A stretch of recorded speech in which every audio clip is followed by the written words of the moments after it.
ఓం శ్రీమాత్రే నమః. అందరికీ నమస్తే. అందరూ కూడా అమ్మవారి అనుగ్రహంతో అందరము బాగుండాలని మనసారా భగవాన్ ప్రార్థిస్తూ ఉన్నాను. ఈ రోజున శ్రీ శ్రీ శ్రీ చంద్రశేఖరేంద్ర సరస్వతి స్వామివారు నడిచే దేవుడు సౌందర్యలహరి గురించి చెప్పిన 6వ శ్లోకం గురించి అయితే మనము విందాం.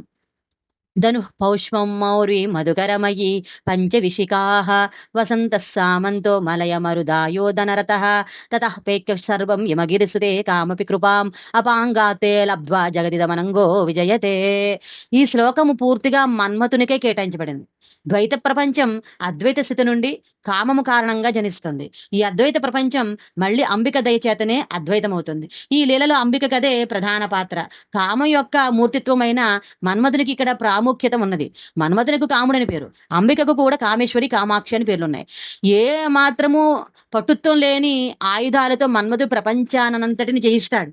ఆయనకంతటి శక్తినిచ్చేదేమిటి? అమ్మ క్రీగంటి చూపు. ఇది ఈ శ్లోక భావం అన్నమాట. ఈ మన్మథుని ఆయుధాలేవి? మొదటి ధనుహు పౌష్పం, పూలతో చేయబడిన విల్లు. మన్మధుడలు యుద్ధానికి ఎందుకు? మన్మధుడు అసలు యుద్ధానికి ఎందుకు వెళ్తాడు? ఈ ప్రపంచంలో జీవజాలానంతటిని జయించి వాన్ని కామోషణం చేయాలని రథమెక్కి విల్లు బాణాలు చేబూని మిత్రులతోనూ అనుచరులతోనూ బయలుదేరతాట. ఈ రథం ఏమిటో తెలుసుకుంటే మనకు వింత తోస్తుంది. సరే, మన్మథుని విల్లు చెరుకుగడ అని కదా ప్రసిద్ధి. యోధులందరికీ ఇనుముతో చేసిన విల్లులు ఉంటాయి. ఈయనది చెరుకు విల్లు, గట్టిగా వంచితే విరిగిపోతుంది. అయితే ఆచార్యుల వారు ఆయనది ఇంకా సున్నితమైన పూల విల్లు అంటున్నారు. ఇనుముతో ఘనంగా లేకపోయినా చెరుకుగడతో కొడితే తలైనా పగులుతుంది. మరి ఈ పూల విల్లుతో ఏం ప్రయోజనం? ఆచార్యుల వారు ఈ విధంగా చెప్తున్నారు. మన్మథుని విల్లుని మార్చివేయడం న్యాయంగా ఉందా? ప్రతి దేవతకు ఆయుధాలు వారి అలంకరణలో భాగంగా ఉంటాయి. పూజలోనో హోమంలోనో సాంగంగా సాయుధంగా దేవతను ఆహ్వానిస్తాం కదా. మొదట్లో నేను పౌండ్రం అనే మాట పొరపాటున పౌష్పంగా వ్రాయబడిందా అనుకున్నాను. పుండ్రేక్షు అనే పదం పౌండ్రంగా వ్యవహరించబడి ఉండవచ్చు కదా. కానీ అమరకోశంలో మన్మథుని పేరలో పుష్పధన్వ రతిపతిర్వ కరధ్వజ ఆత్మభౌ అని చెప్పబడ్డాయి. పుష్పధన్వ అన్న మాటని ఆచార్యుల వారు ధనుఃపౌష్పం అని వాడారు. చెరుకు విల్లు ఊసేలేదు. సుబ్రహ్మణ్యకు 2 నెమలి వాహనాలు ఉన్నాయి. ఒకటి చిన్నతనం నుండి ఆయన ఉపయోగిస్తూ ఉన్నది. సురపదుణ్ణి ఖండించి అతనికి ఒక నెమలిగా చేసి వాహనంగా ఉపయోగిస్తున్నారు. కొన్ని దేవాలయాల్లో ఎనవైపు తల, కుడివైపు పుచ్చమున్న నెమలి వాహనంగా కనిపిస్తుంది. అతడు సూరపద్ముడు. చాలా గుళ్ళల్లో కుడివైపు తల, ఎడంవైపు పుచ్చమున్న నెమళ్ళే ఉంటాయి. అది దేవతా నెమలి మొదటి నుండి ఉన్న వాహనం. ఈ రకంగా మన్మథునికి కూడా 2 ధనుసులు ఉన్నాయనుకుంటున్నాను. ఆయన బాణములకు కూడా పూలే. అమరకోశంలో ఆయనకు కుసుమేశుడు అన్న పేరు కూడా ఉంది. పూలు బాణములుగా కలవాడని అర్థం. ఈ శ్లోకంలో పంచవిశిఖ అని మాత్రము చెప్పబడింది. అంటే 5 బాణాలు అర్థం. ఈ బాణాలు ఏ పదార్థంతో చేయబడినవో చెప్పబడలేదు. యోధులు తమ అమ్ముల పొదిలో అనేక బాణాలు కలిగి ఉంటారు. మన్మథునికి మాత్రం 5 బాణాలు. అవి కూడా కోమలమైన కుసుమాలు. 5 పుష్పాలు అరవిందము. ఆ శ్లోకము చూతము నవమల్లిక నీలోత్పలము. గట్టితనమే లేని విల్లు అయితే 5 బాణాలు. మనం సామాన్యంగా ఏదైనా వస్తువు బాణంగా చొచ్చుకొని పోతుంది అంటాం. ఈ మన్మథుని బాణాలు వ్యతిరిక్తమైన స్వభావం కలవి. అవి గుచ్చుకోవడం మాట అలా ఉంచి వాడిని చూడగానే మన శరీరంలో అతి సున్నిత భాగమైన కనులకు ఒత్తుకోవాలనిపిస్తుంది. మౌర్వి మధుకరమయ్యి. ఇక అల్లెతాడు తేనెటీగలతో చేయబడినట. తేనెటీగలు భయం కలిగించే మాట వాస్తవమే. అవి కుడితే చాలాసేపు నొప్పి ఉంటుంది. అయితే వాటిని ఆయన బాణాలుగా ఉపయోగించలేదు. అలా చేస్తే అసలు విల్లెలా ఎక్కువ పెడతాడు. మరెందుకున్నాయి? ఆయన దగ్గరున్న పూల విల్లుకి, పూల బాణాలకు ఆకర్షితమై వచ్చాయన్నమాట. ఆనందంతో ఝుంకారం చేస్తూ ఉన్నాయి. చెరుకు విల్లు కూడా ఈయన ధరిస్తూ ఉంటాడనడంలో తప్పులేదు. భావాల్లో ప్రేమ, రుచుల్లో తీపి వంటిది అయినా ఎవరితోనైనా యుద్ధం చేసేటప్పుడు మిరపకాయల వంటి ఆయుధాలు ఉంచుకోవాలి కదా. ఈయన దానికి పూర్తి వ్యతిరేకమైన ఆయుధాలు ధరిస్తాడు. చెట్టు కాండం గట్టిగా ఉండవచ్చు. ఆకులు, పళ్ళు కూడా అప్పుడప్పుడు గరుకుగా, కోసుగా ఉండవచ్చు. పూలు శుతిమెత్తటివి. అందమైన మనిషి ఎంతటి కరుకువాడైనా కళ్ళు సున్నితంగానే ఉంటాయి. కొంచెం దుమ్ము పడితే కందిపోతాయి. అలాగే చెట్టంత కఠినమైన పూలు సున్నితంగా ఉంటాయి. మరి ఈయనో అరవిందం, అశోకం, చోతం, నవమల్లిక, నీలోత్పలం వంటి పుష్పాలు ఆయుధాలుగా పెట్టుకున్నాడు. ఒక్క పువ్వు ఒక్కొక్క ఇంద్రియానికి ప్రతీక. లలితా సహస్రనామంలో కూడా అంబిక 5 బాణాలు 5 ఇంద్రియాలతో సంబంధం ఉన్నవానిగా అభివర్ణించబడింది. పంచతన్మాత్ర సాయికగా పంచభూతములకు సూక్ష్మ రూపము ఈ 5 తన్మాత్రలు 5 ఇంద్రియముల చేత గ్రహించబడాయి.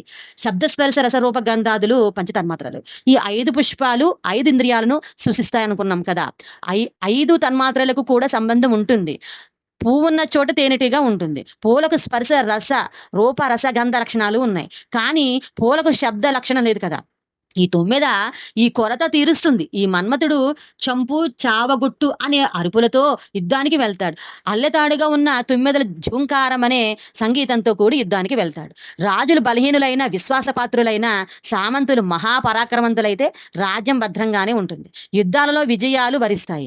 మరి ఈ మన్మథ రాజు సామంతులు ఎటువంటి వారు? వసంత సామంతో, వసంతకాలం అన్నమాట. ఈ కాలంలో సమశీత ఉష్ణస్థితులతో వసంతం ఎంతో ఆహ్లాదంగా ఉంటుంది. దీనికి పుష్ప సమయం అన్న పేరు కూడా ఉంది.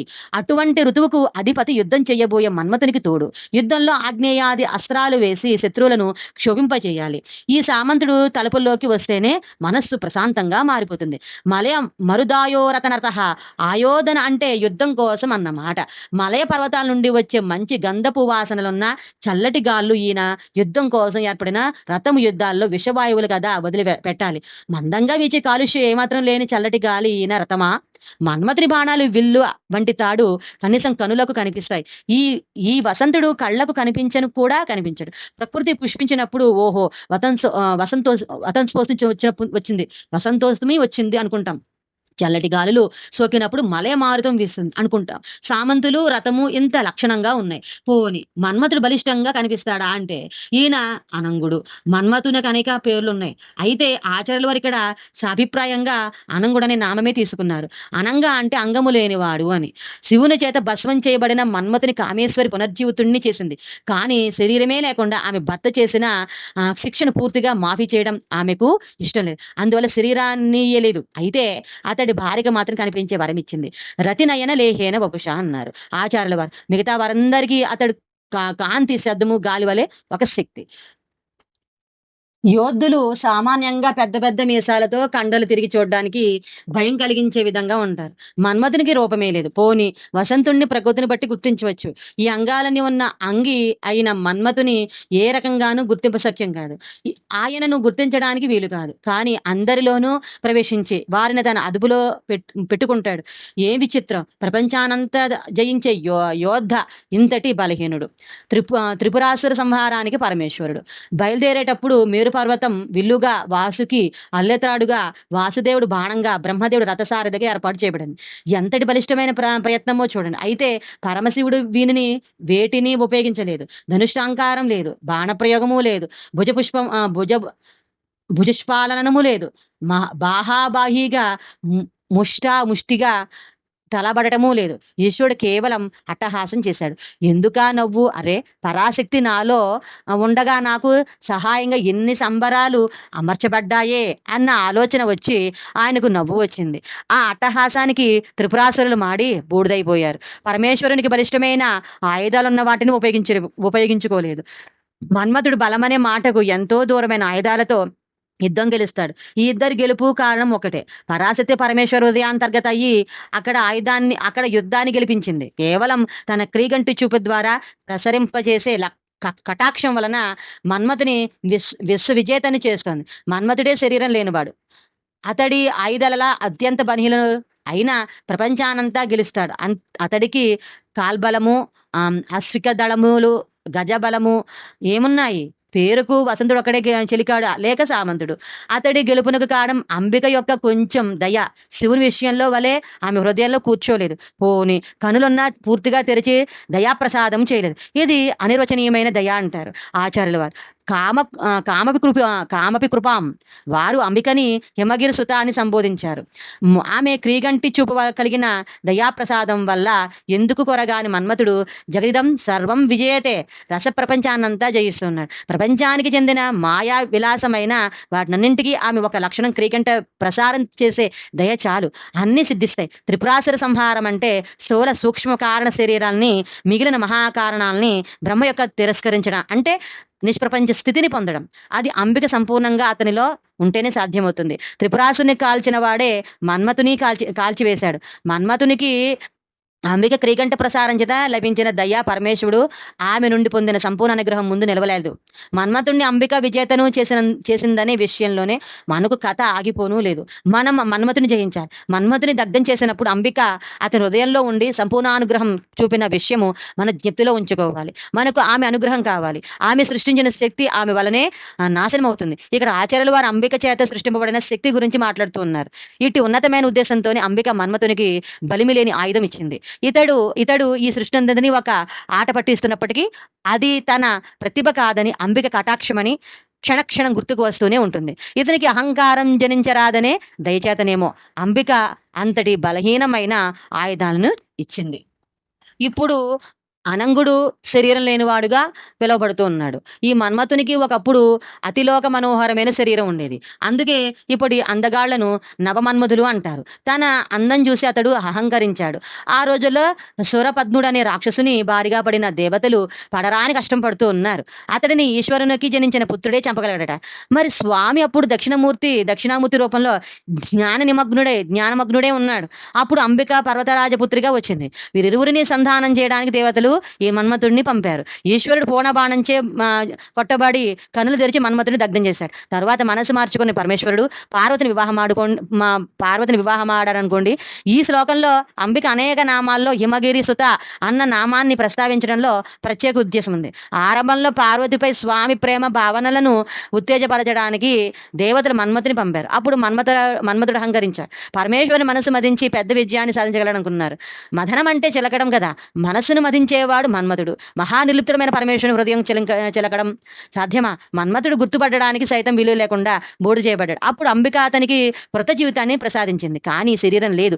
తనంతట తానేదైనా చేయగలనని గొప్పలు చెప్పుకోవడం ఇక కుదరదు. తర్వాత అతడు పరమేశ్వరునిపై విజయం సాధించాడు. ఈ విషయం మన్మథ పురాణంలో కాదు, కామాక్షి పురాణంలో ఉన్నది. ఆ పురాణము మన్మథుని ఎంతో వినయంతో అంబిక అనుగ్రహం శివుని హృదయం కరిగిస్తుందనే భావంతో శివుని చేరాడారని చెబుతుంది.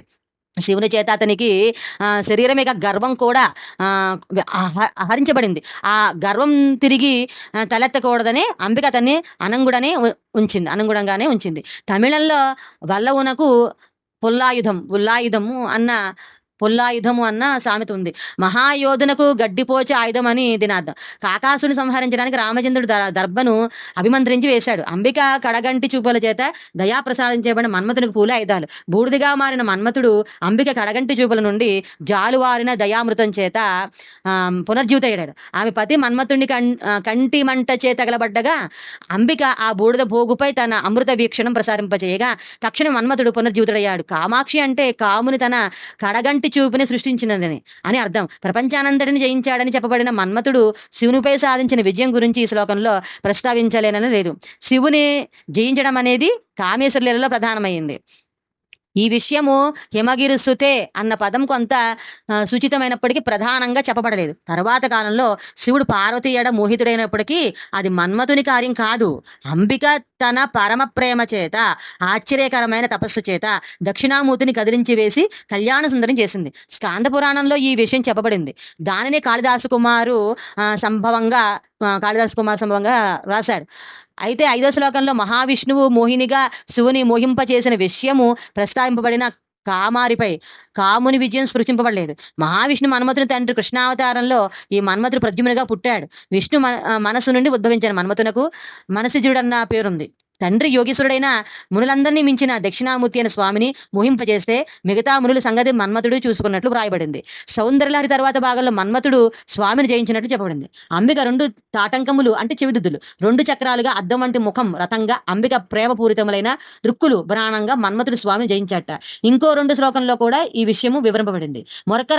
మరొక శ్లోకం రథంపై నుండి శివునిపై బాణాలు వేస్తూ విజయోత్సాహంతో మన్మథుడు చేసే కేరింతలు వివరింపబడ్డాయి. మొదటి శ్లోకంలో ఈ విషయాలు లేవు. కవితా సౌందర్యానికి ఆలవాలైన 2వ భాగంలో చెప్పబడ్డాయి.